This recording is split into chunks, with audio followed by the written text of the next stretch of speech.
हिंदवी क्रीडांगण इथे मी पाऊस पडला म्हणून बघण्यासाठी आलेला आहे। तर आपण हा बघू शकता जॉगिंग ट्रॅकवर इथे किती प्रमाणात पाणी आहे आणि ही खेळणी लावल्यात लहान मुलांसाठी, तिथे देखील किती प्रमाणात पाणी आहे बघू शकतो। आणि ही जी जॉगिंगसाठी मॅट टाकलेली आहे ती पण बघा, पावसामुळे गटाराचं नियोजन नसल्यामुळे कसं तुटून जात आहे हे आपण बघू शकतो। जॉगिंग ट्रॅकची परिस्थिती, हे आजचा व्हिडिओ आहे 1 जुलै। आपण हे बघू शकतो पूर्ण जॉगिंग जे ट्रॅक आहे ते पूर्ण पाणीमय झालेलं आहे। आणि इथे ही वॉल कंपाऊंड बांधलेली आहे, वॉल कंपाऊंड। ते वॉल कंपाऊंड बांधतावेळी क्रीडांगणाचं काम चालू असताना मी बोललेलो की पहिलं गटाराचं नियोजन करा, जेणेकरून इथे काशीपाडा धनसार इथून भरपूर प्रमाणात पाणी येतो हे क्रीडांगणामधून।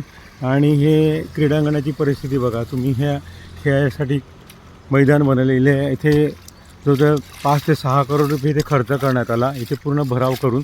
हा बघू शकतो इथे किती प्रमाणात पाणी साचलेलं आहे आणि संपूर्ण असं वॉल कंपाऊंड बांधलेलं आहे। आणि वॉल कंपाऊंडमुळे आता इथून पाणी हा संपूर्ण असा मधून जात आहे गटाराचा नियोजन असल्यामुळे।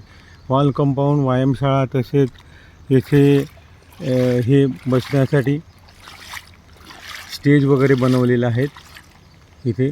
आणि हे बघू शकतो आपण इथे इलेक्ट्रिक पोलसाठी खर्च, इथे व्यायामशाळा, आता इथे अनेक वॉचमॅनसाठी केबिन हे इथं खर्च करून देखोय हे गटाराचं नियोजन असल्यामुळे पूर्ण क्रीडांगणाला हे पूर्ण पैसा वाया गेलेला आहे, याचा काही उपयोग नाही।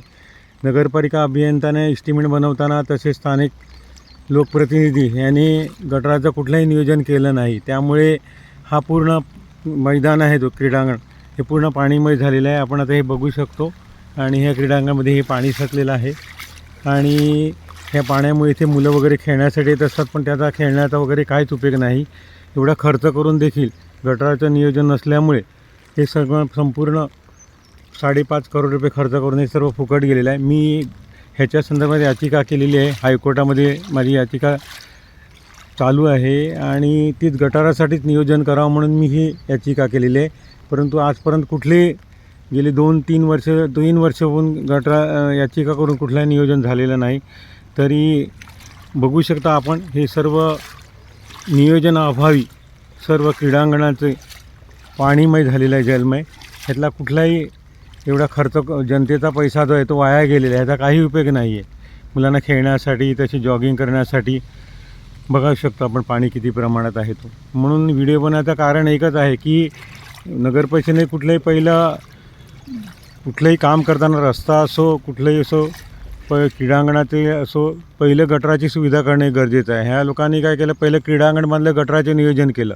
आपण जेव्हा घर बनवतो तेव्हा प्रथम पाया बनवतो तसं, आणि त्याच्यानंतर कळस चढवतो। ह्या लोकांनी अगोदर कळस चढवला आणि पाया जो होता गटार करायचा ते कुठलंही नियोजन केलं नाही।